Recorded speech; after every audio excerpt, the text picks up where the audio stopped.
In this guide, I'm going to show you guys how to find your Mediacom billing account number. Let's get started.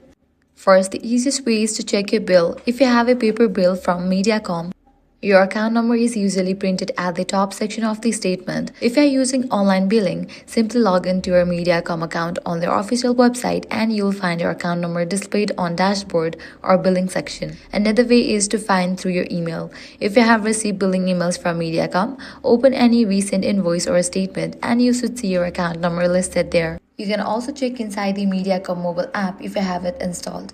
Just log in, go to the billing or account section and your account number will be visible. If you are still unable to find it, the best option is to contact Mediacom customer support. You can call them and verify your identity and they will provide your account number securely. And that's it. These are the easiest way to find your Mediacom billing account number.